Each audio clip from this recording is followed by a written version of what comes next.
ebintu byonna bitondebwa mu nsi eterabika. Oyo ategedde obutalabika yasobola okwanjuluza ebyo byalabye n'abyanjululiza ensi erabika.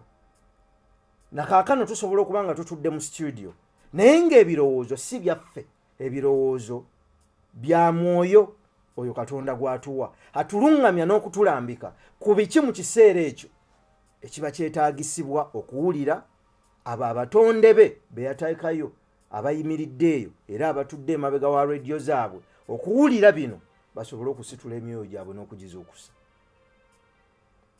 Byonna bye tukola biva eri mu butalabika ne tulyoka tubisitula okubireeta mu nsi erabika. Totya kirowoozo kyo ky'olina kati.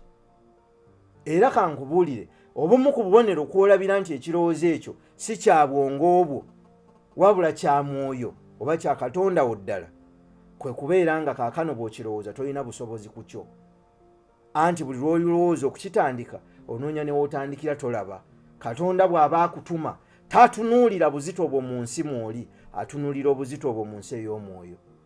Kiri eri ggwe okukkiriza amaanyi g'omwoyo gwo okole ekyo ky'oteekwa okukola mu maanyi gaagwo, okisitule okiyise mu nsi. Katonda bw'aba yateekateeka nti oliyita mu muliro ne mu nsozi n'oziwalampa, ojja kutuuka. Omubiri gwalirumizibwa naye omwoyo gujja kunywera. Waalikosebwa mu nsi ey'omubiri naye nkubuulira mu nsi ey'omwoyo oli muwanguzi.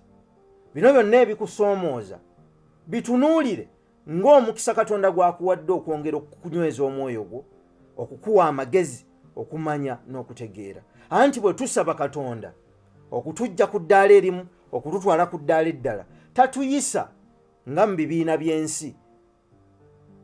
Ate era n'ebibiina by'ensi byakikoppa bikyefaananyirizaako. Katonda akuwa bizibu. Mu bibiina by'ensi bakuwa bigezo, ebigezo era biba bizibu. Bw'otunuulira ebigezo bino n'osobola okubivuunula kye bitegeeza, n'obisalira amagezi era n'obyaŋŋanga n'obiddamu, Katonda atuuka ekiseera n'akutuusa w'oyagala. Kale toggwamu maanyi, toggwamu maanyi. Lwaki? Ensi tekomaawo, ensi egenda mu maaso. Ebirungi byonna bigenda kutondebwa okuva mu nsi yo ey'omunda. Kyetuva twagala okuteeka amaanyi omwaka guno mu kunyweza omuntu ayitibwa omuntu ddala. Omuntu si gwe gw'omubiri kaakano gwe tulaba ogutudde mu dduuka oguli mu takisi, wabula omuntu yo yatambuza omubiri ogwo